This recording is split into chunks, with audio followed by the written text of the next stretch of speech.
Pagkita sa kalsada, pag-intindi sa kita ng Uber Eats driver. Kumikita ang mga Uber Eats driver sa pag-deliver ng pagkain. Gamit nila ang sarili nilang sasakyan at telepono. Binabayaran ang mga driver sa bawat delivery. Iba-iba ang kinikita nila. Depende ito sa distansya at oras.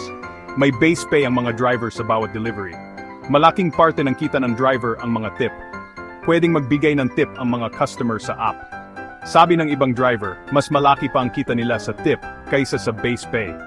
May mga incentive din ang Uber Eats. Ito ay mga bonus kapag nakumpleto ang ilang bilang ng delivery. Nakakatulong ang mga incentive para mas kumita ang mga driver.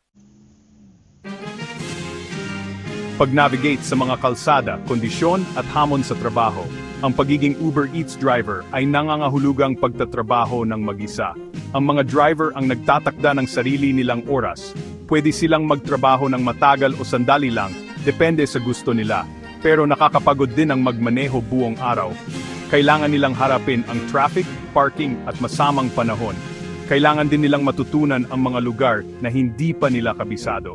Isa pang hamon ay ang pakikitungo sa mga customer. May mga customer na bastos o maarte. Kailangang maging positibo pa rin ang mga driver. Importante din ang kaligtasan. Minsan, kailangan mag-deliver sa mga lugar na hindi ligtas. May posibilidad din na maaksidente habang nagmamaneho. Gig work versus 9 to 5, pagkumpara ng paraan ng pagkita. Hindi katulad ng mga regular na trabaho, ang mga Uber Eats driver ay mga independent contractor.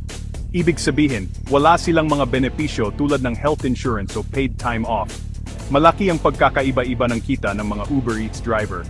May mga linggo na mas marami ang delivery, may mga linggo naman na kaunti. Kailangang maging consistent ang mga driver sa pagtatrabaho para magkaroon ng regular na kita. Ang mga regular na trabaho ay kadalasang may fixed na sweldo at mga benepisyo. Mas stable at sigurado ang ganitong trabaho. Pero, ang gig work ay mas flexible at may posibilidad na mas malaki ang kikitain. Ang pinakamagandang option ay depende sa pangangailangan at gusto ng bawat isa. May mga taong mas gusto ang kalayaan ng gig work, habang ang iba naman ay mas gusto ang stability. Pagtimbang sa mga option, mga benepisyo at dispentahan ng Uber Eats delivery. Ang pagiging Uber Eats driver ay nagbibigay ng flexibility at kalayaan. Ang mga driver ang nagtatakda ng sarili nilang oras at sila ang boss ng sarili nila. Magandang option ito para sa mga taong kailangan ng flexible na trabaho. May posibilidad din kumita ng malaki, lalo na dahil sa mga tip at incentive. May mga driver na nagsasabing mas malaki ang kinikita nila ngayon kaysa noong nasa regular na trabaho pa sila. Pero may mga dispentaha din. Hindi stable at unpredictable ang trabaho. Ang mga driver din ang sasagot sa sarili nilang gastusin, tulad ng gasolina at maintenance ng sasakyan.